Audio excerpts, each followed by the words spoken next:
His Divine Grace A.C. Bhaktivedanta Swami Srila Prabhupada ki, Ananta Koti Vaishnavrinda ki, Grantaraj Srimad Bhagavatam ki, Gaura Premanandi.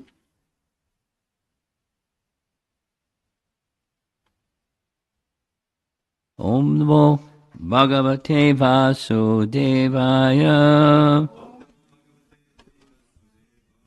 Slower. Om Namo Bhagavate Vasudevaya. Om Namo Bhagavate Vasudevaya. Narayanam Namaskritya Naram Jaiva Narottamam Devim Saraswatim Vyasam Tato Jayamudirayat Canto 2, Chapter 3, Text 2 through 7. Too many verses, so I'm just going to read the translation. One who desires to be absorbed in the impersonal Brahmajyoti effulgence should worship the master of the Vedas, Lord Brahma, or Brahaspati, the learned priest. One who desires powerful sex should worship the heavenly king Indra. And one who desires good progeny should worship the great progenitors called the Prajapatis. One who desires good fortune should worship Durga Devi, the superintendent of the material world. One desiring to be very powerful should worship fire. And one who aspires only after money should worship the Vasus. One should worship the Rudra incarnations of Lord Shiva if he wants to be a great hero. One who wants a large stock of grains should worship Aditi. One who desires to attain the heavenly planets should worship the sons of Aditi. One who desires a worldly kingdom should worship Vishvadev. And one who wants to be popular with the general mass of population should worship the Sadhya demigod. One who desires a long span of life should worship the demigods known as the Ashvini Kumaras. And a person desiring a strongly built body should worship the earth. One who desires stability in his post should worship the horizon and the earth combined. One who desires to be beautiful should worship the beautiful residents of the Gandharva planet. And one who desires a good wife should worship the Apsaras and the Urvashi society girls of the heavenly kingdom.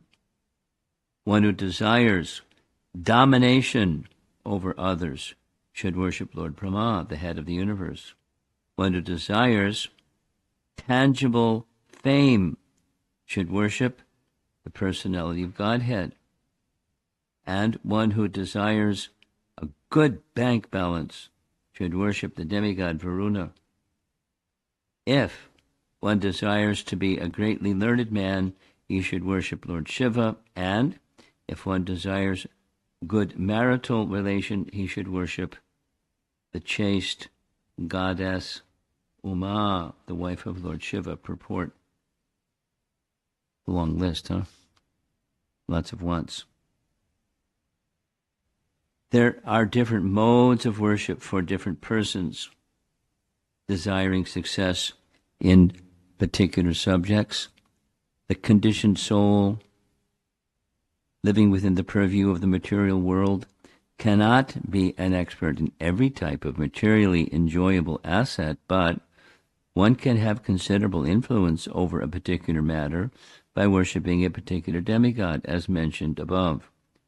Ravana was made very powerful man by worshiping Lord Shiva, and he used to offer severed heads to please Lord Shiva. He became so powerful by the grace of Lord Shiva that all the demigods were afraid of him until he at last challenged the personality of Godhead, Sri Ramachandra, and thus ruined himself. In other words, all such persons who aspire after gaining some or all of the material objects of enjoyment, or the gross materialistic persons, are on the whole less intelligent, as confirmed in the Bhagavad Gita 7:20. It is said there that those who are bereft of all good sense Or those whose intelligence is withdrawn by the deluding energy of Maya aspire to achieve all sorts of material enjoyment in life by pleasing various demigods, or by advancing in material civilization under the heading of scientific progress. The real problem of life in the material world is to solve the question of birth, death, old age, and disease. No one wants to change his birthright. No one wants to meet death.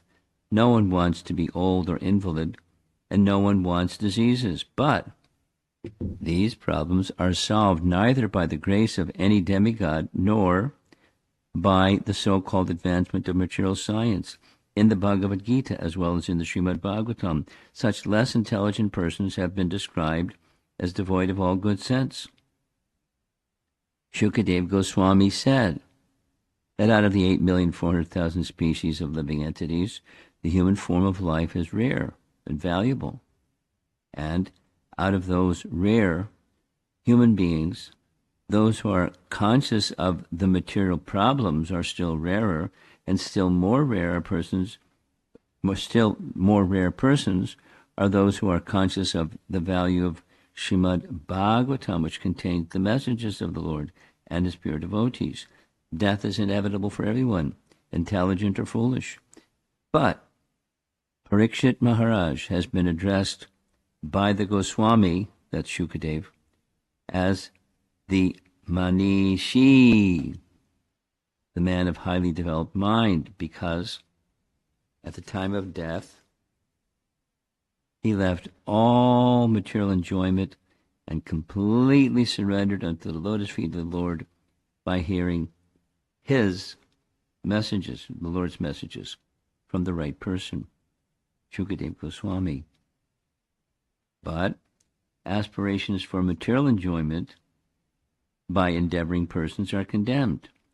Such aspirations are something like the imagination of the degraded human society. The intoxication of the degraded human society.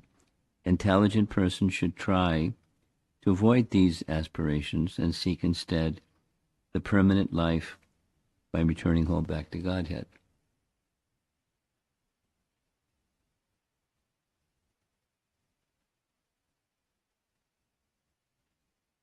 So these 6 verses are, in one sense, just reaffirming the previous verse.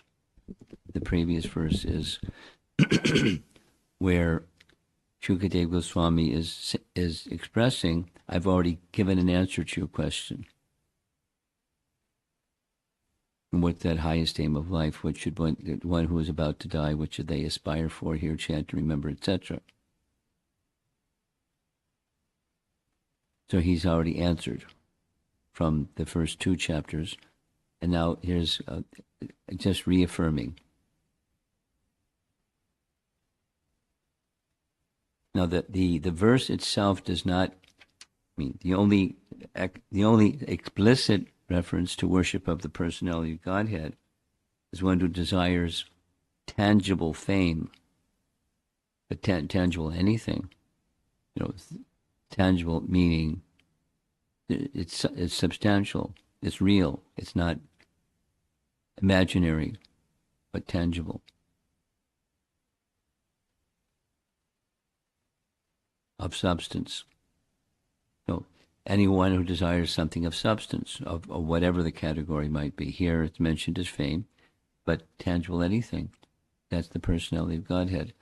And then there's another category with subdivisions of that other category of persons that want something that's not tangible,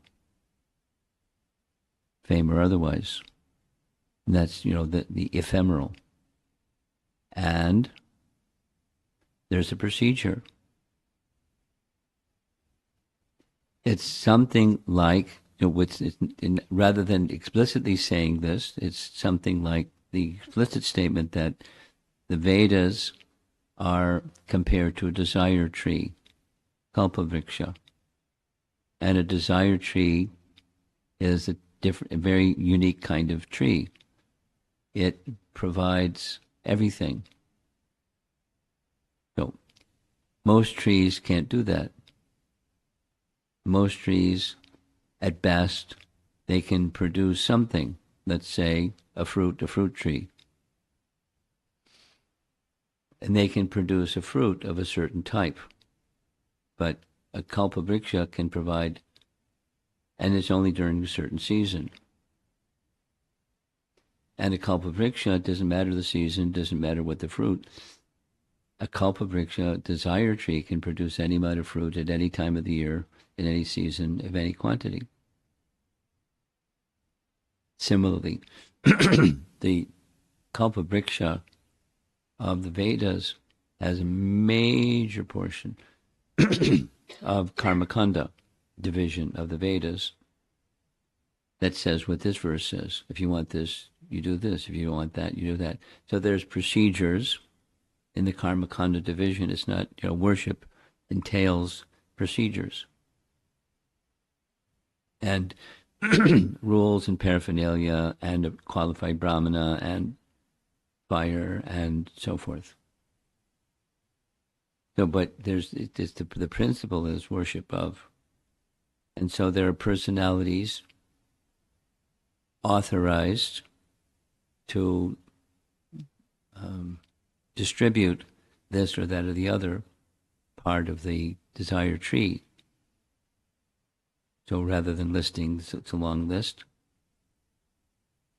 One who wants, there's a procedure. One who wants that, there's a procedure. Now, back to the question, what's that subject matter that one should hear, chant, and always remember? The messages of the personality of Godhead.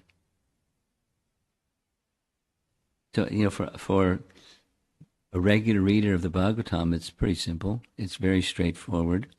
It was heard again and again, so it's not like what's going on here. It's very clear.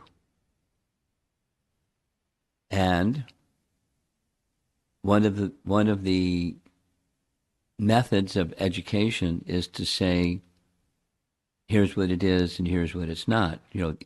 Inclusive and exclusive. So this is the exclusive list, with the exception of tangible fame, worship the personality of Godhead, or tangible anything, personality of Godhead, because the previous chapter was dealing with Paramatma, the Lord in the heart. And the Lord in the heart process is not bhakti. The Lord in the heart process is dhyan. And dhyan is one part of the Ashtanga Yoga system, etc., but fixing the mind upon. But then comes the service to that entity who one has fixed one's mind upon.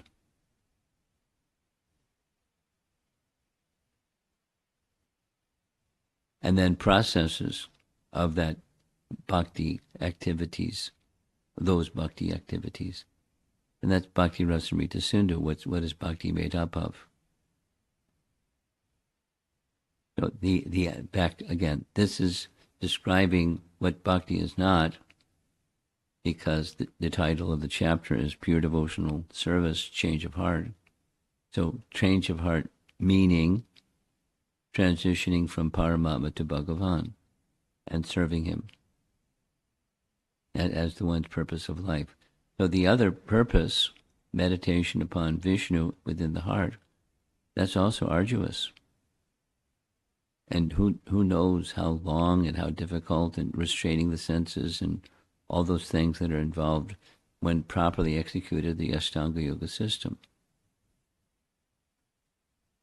It's not that restraining the senses is tossed to the wind, but that the restraining the senses is made directly possible by bhakti itself. That is, for Krishna to be pleased, there's some do's and do nots, injunctions and prohibitions. There's vidhis and nishedhas.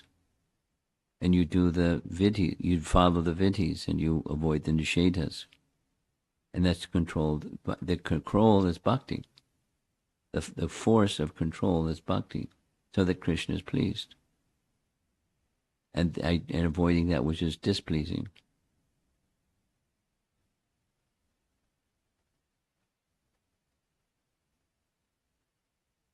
And in the material world, it's real easy to displease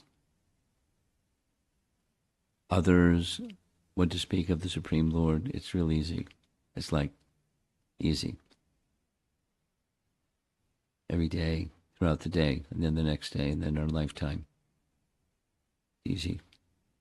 So the other is, so it's two things, effort and mercy. Two things. Effort, we strive.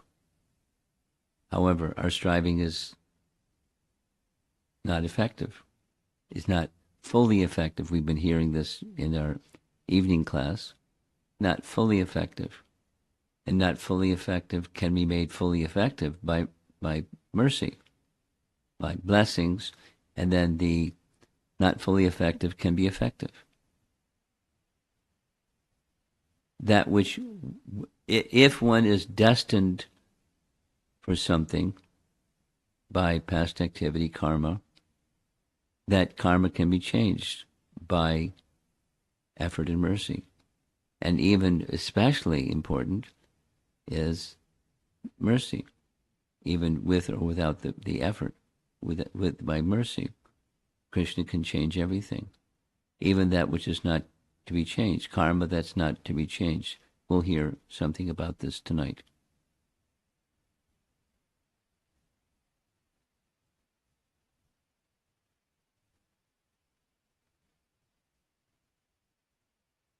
Effort and mercy. Both. Not only one or only the other. Both. And the mercy givers are more than ready. However, we have to have our receivers on. And what does that mean? I'm not independent. I'm dependent. I'm subordinate. And I need the mercy of the independent, or those, taking the culture of human society, those that are superior to me. And then there's the consideration, well, who's superior and who's not superior, and all those nice things. But the more gopi bhartur padakamalayur das anudas, being the servant of the servant of the servant of the servant of, way up there is the gopis. And then who are the gopis? It means the eternal associates of Krishna. It's a raga bhakti message. Serve the ragatmikas, and that's raga bhakti. That's Lord Chaitanya's teaching. But in any case, servant. They're the servant of the master. Now the gopis' master is Krishna in Vrindavan. So to serve, but the service goes to the gopis who are serving the master. But it's service to the master by serving the gopis. That's the teaching. You serve the servant, and you're serving the master. The master is pleased when the servant is properly respected and served. Krishna is pleased when he sees his devotees are properly respected and served. No question about it. Krishna is pleased. So that's a nice lifestyle. But, there's something required, and that's humility. And then humility that's guided by proper teaching from a proper teacher, because otherwise one can be foolishly humble or just foolish, humble or not. So the knowledge is needed, humility is needed, guidance is needed, And effort is needed, following all the above. And then mercy, effort and mercy. So change of heart requires that. I think I'm going to just end with this.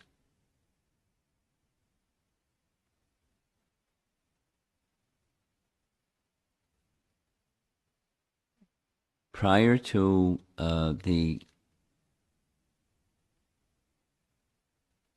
Vaishnav etiquette seminar that was conducted in Naperville, there were a few evening classes, and the few evening classes were going through the concluding sections of Kalyadamana. Yesterday evening here we heard, with the Chinese devotees, part 2, but when it gets to part 6, it's really interesting. I mean, it's really interesting. And there's the Leela, and then Krishna escapes from the hoods of the Kaliya serpent, and Krishna dances on the hoods of the Kaliya serpent, smashing, and he nearly dies from the smashing. And then he realizes within himself, this is not just a little boy in Vrindavan, this is the personality of Godhead, and he surrenders to him. Although he's smashed, he really can't do much, if anything. Then next, the wives of the Kaliya serpent rise with lotuses in their hand, and they offer prayers to Krishna, beautiful prayers.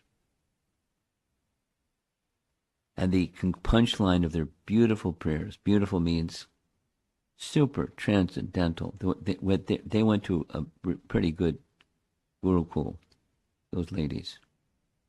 They're very learned. They say a whole range of many things, glorifying Krishna. And one of the features of those prayers is he is the abode of contradiction. He's this and he's that. And they're contradictory. If you're this, they're not that. Whole series. And they understand it well enough to articulate it, and very beautifully. And then comes the end. And after having said, he's the abode of all contradictions. So one of the contradictions is our husband is suited for being punished. And then the contradiction is, yet you're the most merciful. So don't punish him anymore. One of your contradictory characteristics. Rather, if you dance more on his hoods, you may feel he needs, but if you dance more on his hoods, he'll die. He's about to die anyways. So a little more, he's finished. So please, A and B, release him and leave us protected. Don't kill him by dancing further, because we'll be then unprotected. So leave him, and if you want him to vacate, which is what Krishna wanted, then by all means. Because he's your pure devotee now, you've purified him. So they finished their prayers. And then it's Kaliya's turn to speak. And when it's Kaliya's turn to speak, he can't speak because his mouths are smashed. And his mind is out of sorts. So he doesn't, according to Sanatana Goswami, he doesn't speak anything very eloquent. He rephrases essences of some of the things that were spoken by his wives. But one of the things that he said that's very appropriate is, because I didn't recognize who you were. Partly, I didn't recognize who you were because I'm in this snake body. And by nature, snakes are envious. And envy covers your ability to see properly. So I wasn't seeing who you are. Now that that envy has been removed, I can see who you are.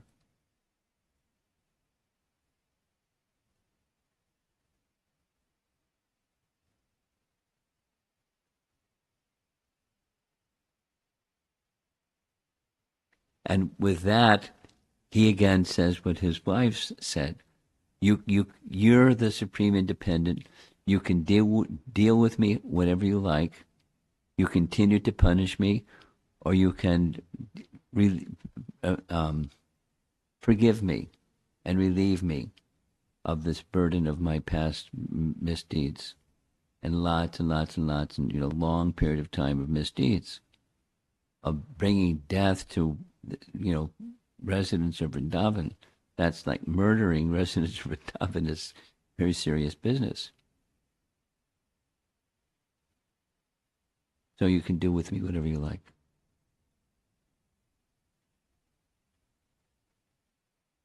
It's full surrender. That's Mahaprabhu's teaching. You can do with me what you like. You can embrace me, you can neglect me, you can trample me, you can do with me whatever you like. But there's one thing. What's that one thing? Please engage me in your service. Please allow me to be in the association of your devotees and be engaged in your service. Now that's a desire. So desire isn't the problem. It's ignorance is the problem.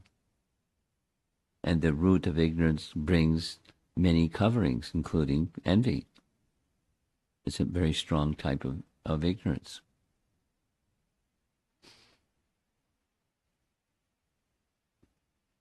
There's it's just appreciating. There's symmetry in the Bhagavatam, and in different places, in different ways, in different language. The story is retold. The flow of the events of the story are different, but the principles are being illustrated in many different ways for the sake of clarification and also for the sake of repetition, so that we can really understand what the message is and how to achieve exactly what this chapter is: change of heart, pure devotional service.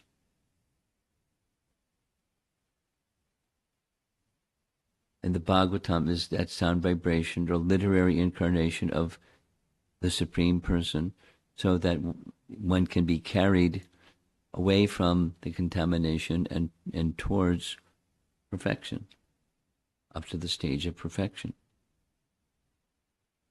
Perfection is like, is that possible for us? We're this and that and the other thing. Can perfection? Is it attainable?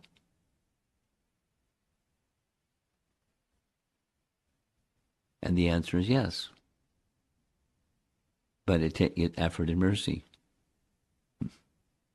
Same principle.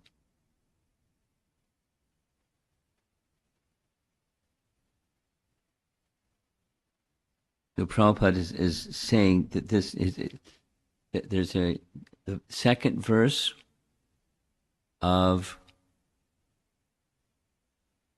the entire Srimad Bhagavatam, 112. Paramo nirmatsaranam satam. Satam, those who are thoroughly honest. Nirmatsaranam satam. They have taken shelter of Sat.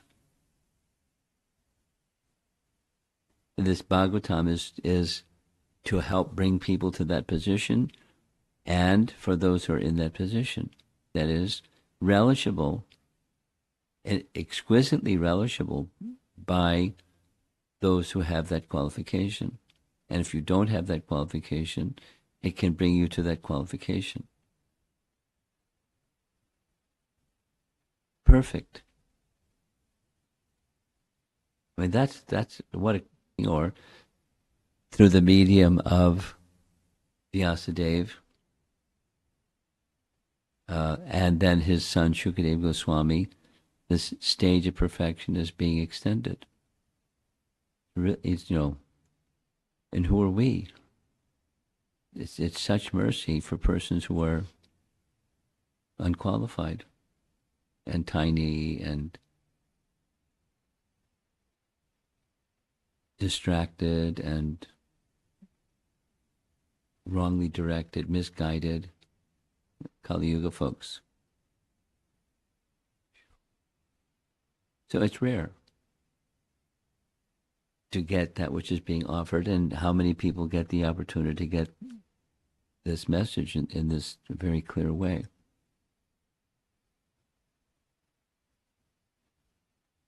And there are persons that are cheaters, and there are persons that they're cheaters, meaning they don't know, but they present themselves as if they know. And then they narrate Srimad Bhagavatam, the professional reciters. And they can't deliver the message of Srimad Bhagavatam properly, and people hear them. Or there's so many other mediums.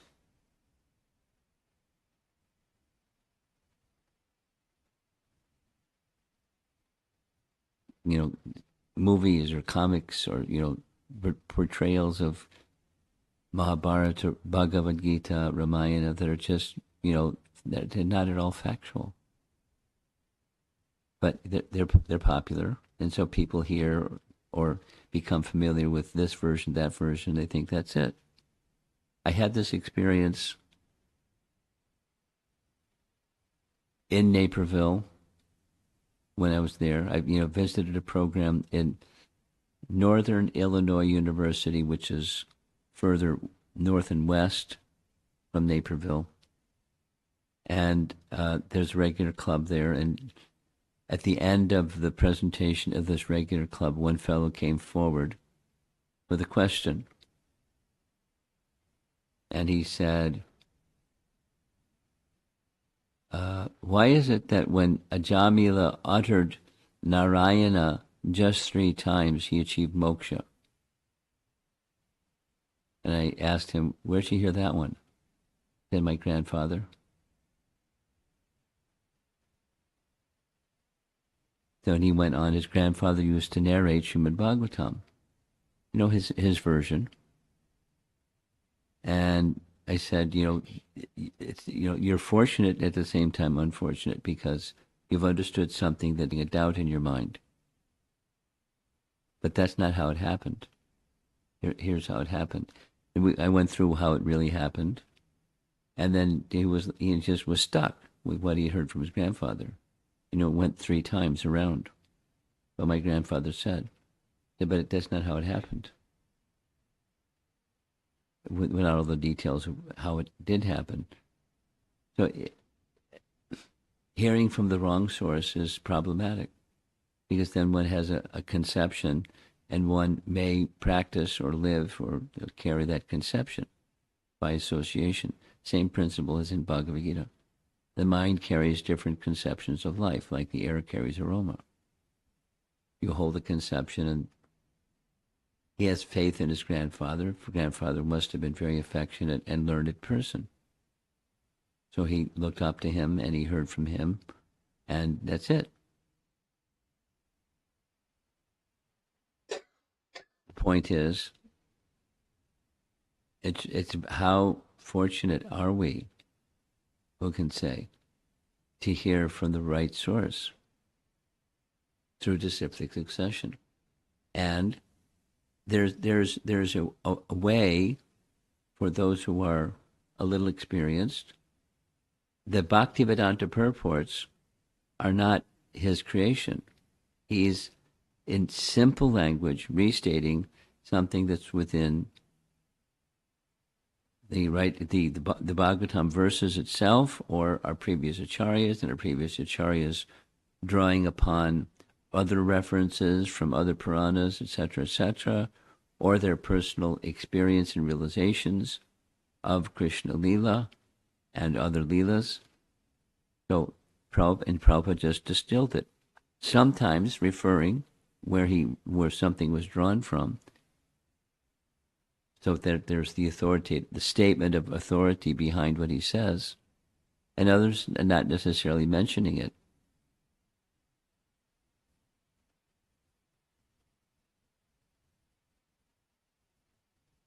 I'll give a little example, and then I'm going to end. Here's a little example. With grandfather Bhishma, there's two versions. What was his destination? Two versions. Those of us who read Srimad Bhagavatam, we know his destination was Vaikuntha. How do we know? Well, both the principle and the commentary. The principle is he had this power to leave his body only at will, and so he waited and waited for that auspicious moment when the sun started moving in the northerly direction. Otherwise, he was lying in his bed of arrows for a number of days. So at that auspicious moment, he was ready, and he desired, so Krishna came, and he asked Krishna, show your forearm form. So Krishna showed his forearm form. With his mind fixed on the forearm form, he left his body.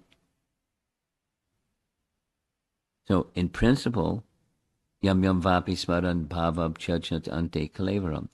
You achieve that state which your mind is fixed on at the moment of death. By design, purposefully, he left his body seeing the forearm form of Krishna. So Prabhupada writes in his purport that he attained his eternal destiny of seeing Parthasarathi, the chariot driver of Arjuna. Now, Prabhupada doesn't say, but Vishwanath Chakravarti Thakur says, and therefore one could reasonably assume Prabhupada drew from Vishwanath Chakravarti Thakur saying that was his destination. Specifically, Parthasarathi is exactly what's said in Vishwanath Chakravarti Thakur's commentary. So Prabhupada didn't always flag what his source was,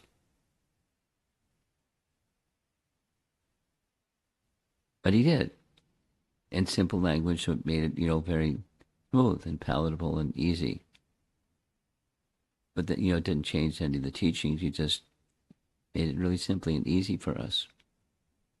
However, according to Mahabharata, there are different references. What's that? He achieved heaven because the Vasus are residents of heaven, just like is mentioned in this verse of the Vasus. One who wants power can worship the Vasus. So, the Vasus are denizens of heaven, and according to Mahabharata, Bhishma Dev previously was one of the 8 Vasus, because there's 8. And something happened, they tried to steal, the 8 Vasus tried to steal the cow of Vishishta, the Kamadhenu of Vishishta. So Vishishta cursed them. You take birth on earth. So the brothers, the 7 of the brothers, appealed and spoke very nicely and, asked for reprieve. It wasn't, anyway. He said, because you have appealed, then here's what's going to happen. You'll take a birth on earth, but you'll come back very soon. But that other fellow over there, he's the one that actually stole the cow, and tried to steal the cow. He'll stay for a long time, and then at the end he'll come back. This Mahabharata narrates like that. So one says Vaikuntha, another says heaven. So then came the question, which one is it? Now, previously, the answer that I was giving was, there's different authority, and there's the Srimad Bhagavatam is the highest authority. Amala Purana, Amala Pramana. So that the superior trumps the inferior. There's another explanation which Jiva Goswami gives in Kramasandarbha, which says, although it says this in Mahabharata, there's also the statement in the Brihat Bhagavatamrita where Narada Muni says, he makes a statement to Gopakumar about, Gopakumar, you've seen me in many places. You may be wondering, how's that possible? And the answer is, here's the answer, important. For the purpose of serving the Supreme Lord and his pastimes, I and others, and he names some names, can also appear in multiple places. One jiva manifests in multiple places for the purpose of serving the Supreme Lord in his leelas. So what kind of an expansion is that? Vishnu Tattva can expand, and Jiva Tattva can expand. It's not like multiple jivas of the same personality, because the jiva can't be split. The jiva can't be split. It's something else that he doesn't say, Narada Muni doesn't say, and Jiva Goswami, in commenting on this, doesn't say in Kramasandarbha. But as happened with Narada and others, so with Bhishma. So Bhishma has his eternal place, and Bhishma, an expansion, became a Vasu, and then an expansion of the Vasu became Bhishma. But so he can be multiple places. He has his eternal abode, and he can be Bhishma, and then he can go to the heaven. He can be in multiple for the purpose of the Lord's Leela. Like, that's very complicated. But there is an explanation. So by dint of our acharyas, we don't know all these references, what to speak of, how do you stitch this one together with that one, with the other one. But they do, because they're not only smart, but they're empowered to be able to do things like that. They're empowered to understand that which the rest of us can't understand. Inconceivable is revealed to them. And then they can comment on it in their commentaries.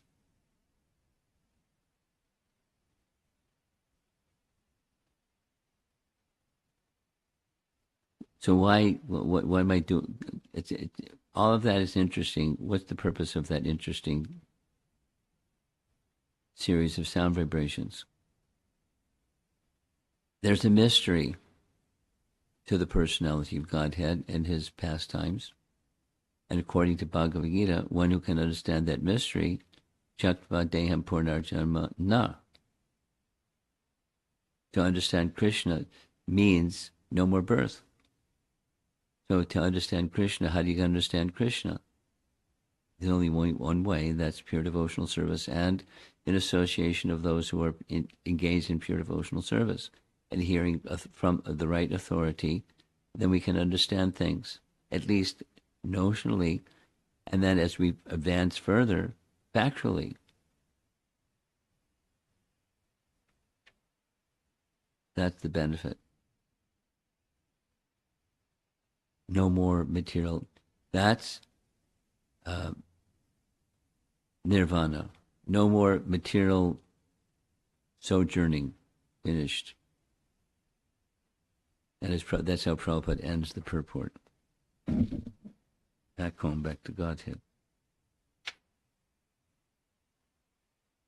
Here's the last sentence. Intelligent persons should try to avoid these aspirations and seek instead the permanent life by returning home back to Godhead. Now, the permanent life of returning back home back to Godhead, as we discussed yesterday, it's not just a change of address. It's a change of consciousness, and that's what the chapter is. Change of heart, pure devotional service. That's back home, back to Godhead. Bhagavatam is nice, more than nice. It's very wonderful. As Krishna is all attractive, the Bhagavatam is Krishna and all attractive. Let's see if there's some discussion.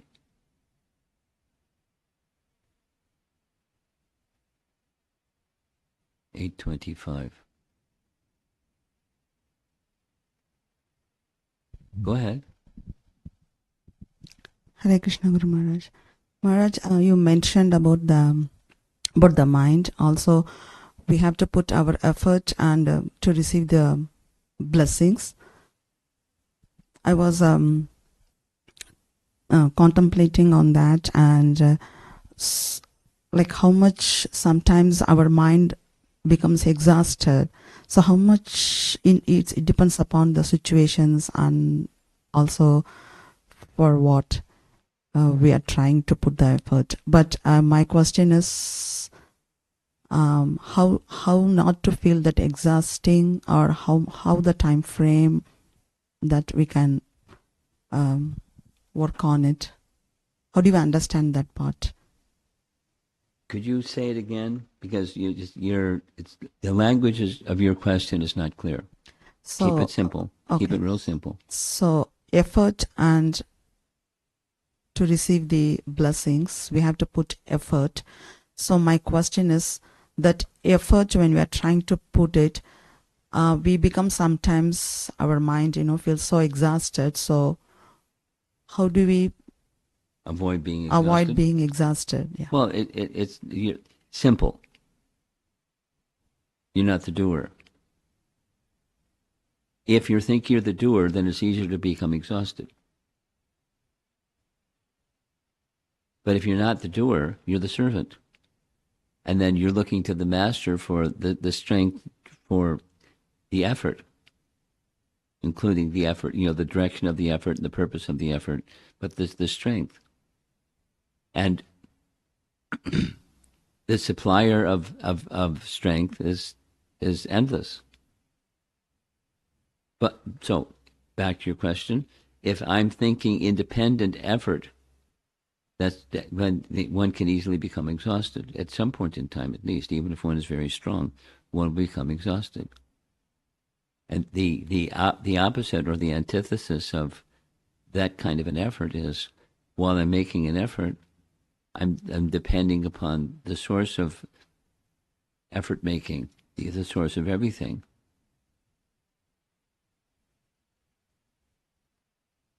And then strength can come without feeling exhausted. From the start, the middle, and the end. And even if the blessings or the mercy or the what I'm seeking to achieve doesn't come, I'm still not feeling exhausted, because I'm heading in the right direction. At least that effort will be pleasing to the master, to the one who I want to serve, the master, Krishna. And then it's not exhaustion. It's pleasure. So I should not have also expectation. Well, you're adding to your question. No, you can expect mercy, and how that mercy comes is up to the merciful. That you can expect. That's a result you can expect. Krishna is kind.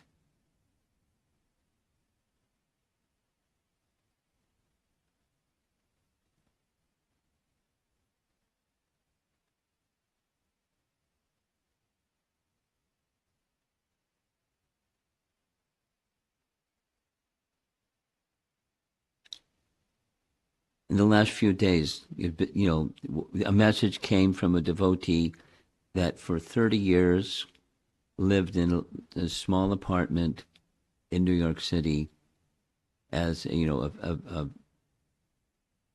medical practitioner, kind of like a nurse or nurse's assistant kind of profession. And she's now retired. So while she was living in New York, she had a service that she liked very much. The president liked the service very much. She liked to bake, so she would bake cookies or different things. And then when they served out their Sunday feast, she was there personally giving each person on each plate something that she had baked and offered to her deities. And the president liked that, and everybody liked it. And so that for 30 years, she moved to a new place. And the new place doesn't want her doing that. I don't know why, but they have the reason, whatever the reason is. This is on the attachment to result. My advice to her, she's like not, she's accepting, but little disappointed and frustrated because 30 years of service that she really likes, and the devotees really like, and the president really liked, and it was 30 years, and now it's no longer there in this new situation. I'm sure there's a very good reason, maybe insurance or maybe who knows what, and they just don't want a risk or whatever the reason is, but it's not being permitted. So Krishna's mercy can come in different ways. That was my response. Feel the blessings of Krishna's mercy, not like yay over there and boo over here. Just Krishna's mercy and Krishna's mercy. So that you fill in the blank is now in this new situation where it's not this service, then what's another service? What's going to fill that space? That sense of satisfaction of serving the Vaishnavas. So 30 years worth of X, then it becomes Y instead of X. That back to your question, what about an anticipation or attachment to results? Whatever Krishna, the mercy of Krishna is the result. Thank you. Anything else? No. Hare Krishna, Guru Maharaj. So I was just, while you were giving the class, I was contemplating on Jnana Yoga and Bhakti Yoga. So in Jnana Yoga, purification happens through Dhyana, and Jnana is what it is. And in Bhakti, purification happens through devotional service like described by Prahlad Maharaj, Shravanam, Kirtanam, Vishnu Smaranam, and all those 9 stages of Bhakti. And in Jnana or Dhyana, they attain Paramatma, whereas in Jnana what? Speak slowly. In Jnana, they attain Brahman realization or Paramatma they may, realization. That's their aspiration. They may or may not. And they may. No? So, what's you're just contemplating and comparing the two. Yeah, just comparing. That's it. Yeah, so in Bhakti we also do Kirtanam Japa. So in Japa we the purification happens, and the realization like Ata Shri Krishna Namadi Bhavet. So so God gives reveals himself through different through different activities that we do, devotional activities we do. Yes. Thank you very much. And the degree to which he reveals himself varies. But back to this expectation thing.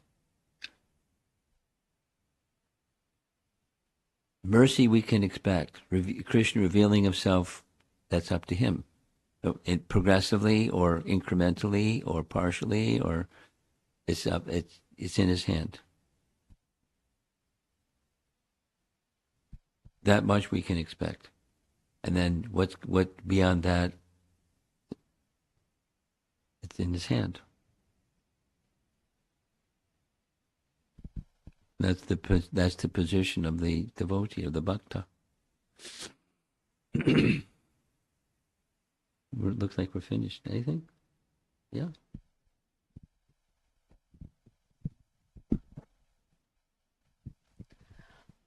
Maharaj, thank you so much for the presentations that you've been conducting every evening and also today. Over the course of this visit, you've been mentioning a lot of qualities. So, like you mentioned, humility today, respect, and then freedom from trying to get rid of the envious nature and things. You were mentioning that we have to strive to the best of our ability to put in our best efforts. So my question to you is, there's so many qualities that keep coming up that a devotee should work on this. Exactly. If we had to, I guess, if there were just 5 really strong qualities, what would be? How do you make a shorter list so I can focus? Yes. Okay. Well, Rupa Goswami's definition of definition of bhakti is the answer. And it's one thing, not 5 things. Anukulyena Krishnanushilanam. There's what bhakti isn't, that's the first part. There's what bhakti is. And it's, it's that Krishna should be pleased. That's the bhakti power that transforms ordinary into extraordinary,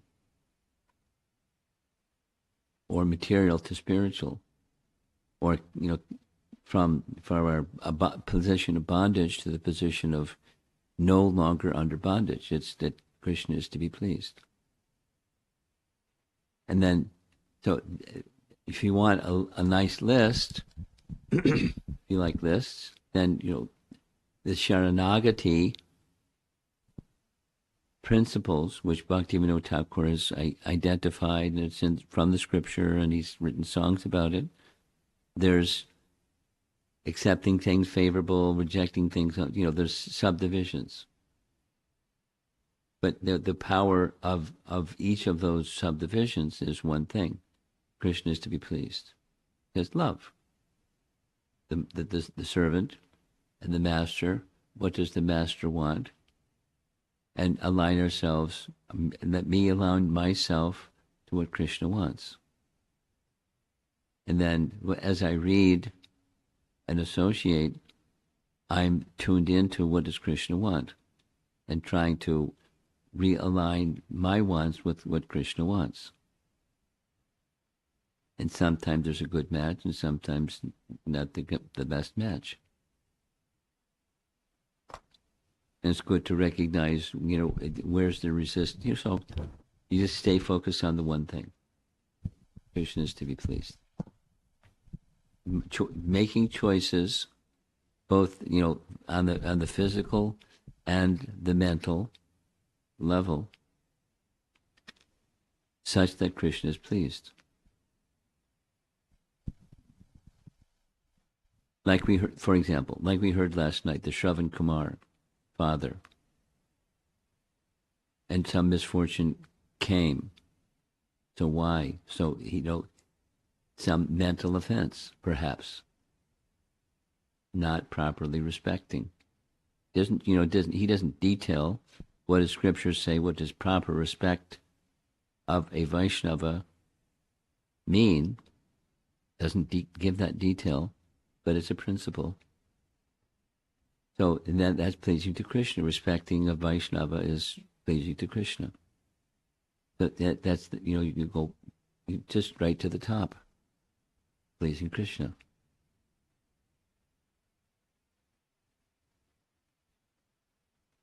And if you like, because if you want a little list, we heard yesterday evening there are these 2 things, envy and pride. But what are envy and pride are resting upon false ego.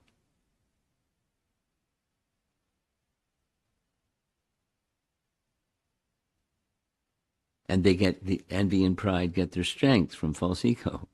They're energized. They're the most subtle has the foundation. From the most subtle comes more grows. The whole of Sankhya unfolds from the most subtle false ego.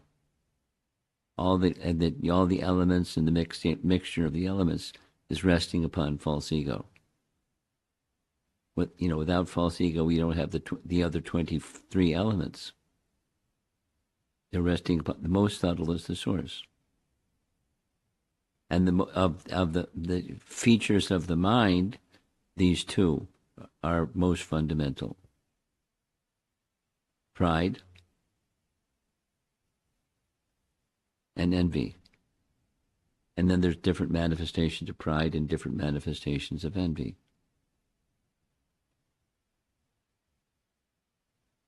And though back to the one thing is Krishna should be pleased. That melts false ego, dissolves false ego. Bhakti dissolves false ego, and there isn't something else.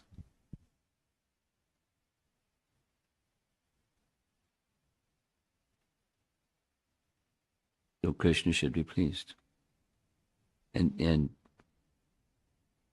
exercise that muscle, that sadhana bhakti.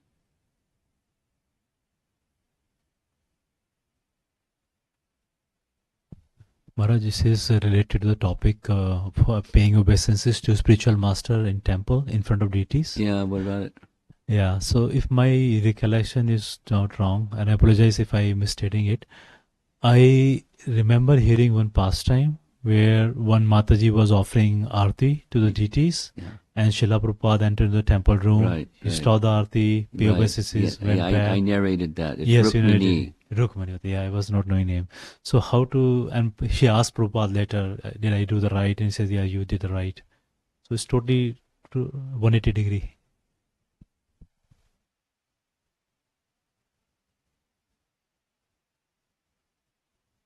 There's a rule, and there's the exception to the rule.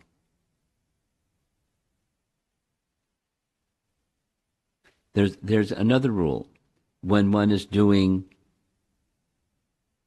chanting Gayatri, or when you're worshipping the deity, or when you're performing a yajna, or when you're doing a direct devotional activity for the pleasure of the Lord, you don't interrupt. That's the rule.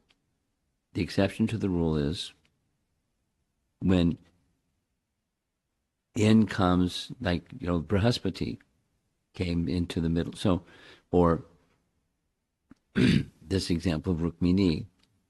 So it's the exception, and the exception is the rule is this, but, and then there's the exception. So just like last night, giving out the Mahaprasadam, everyone right after getting the Mahaprasadam, they paid obeisances in front of your deity. What to do? I said nothing. So in case of Rukmini, it's an exception to the rule. Yes. So so how to what is the exception in that? So I didn't understand the exception part. How to discern that's exception is okay or not.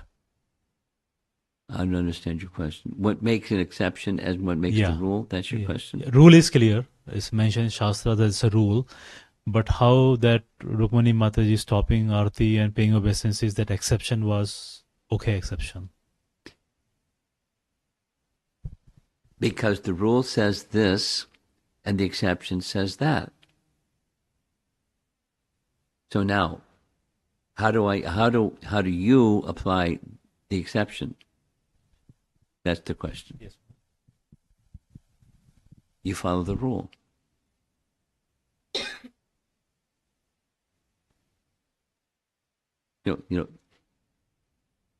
For example, for a Vyasa Puja, for an initiation ceremony, the deity curtain is open. For a Vyasa Puja event, the deity curtain is closed.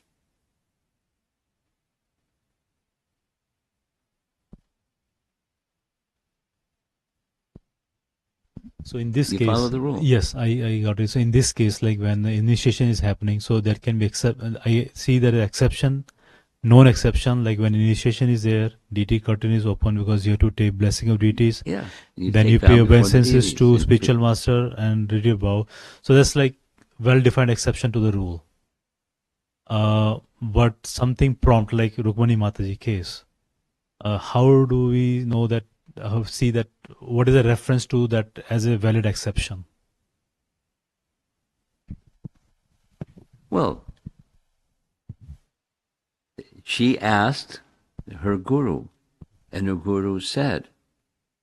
So that, and so what's the foundation? What was the scriptural basis of Prabhupada making this statement that this is an exception? You may or may not know what the rule is, but the instruction of the spiritual master is sufficient. Now, you could ask the spiritual master, kind of like that's what you're asking. What's that scriptural reference that entitled Prabhupada to say, no, it was okay, you did the right thing? It seems like that's what you're asking. Yes, like in this case, after the fact, Srila Prabhupada approved it as exception. Well, she didn't know what to do. Yeah. But she did what she knew instinctively. Yes. She stopped ringing the bell, stopped waving the incense stick, set them down on the tray, got off the altar, paid obeisances, got back on the altar, and resumed the arti. Yeah. So she did the right thing. Yes. No. What's the scriptural basis for Prabhupada saying you did the right thing? Seems like that's what you're asking. I mean, I'm not too much focused on that, but my main is, like for us, like yesterday, devotees paid offices after taking prasad. It's because they don't know, and it's okay. So now, what you can do in the future, you don't have a curtain in front of your altar, but little. Okay, you have something. You put something up when that occasion might come, and so that people don't have to know why you're doing what you're doing, but you do. Yeah.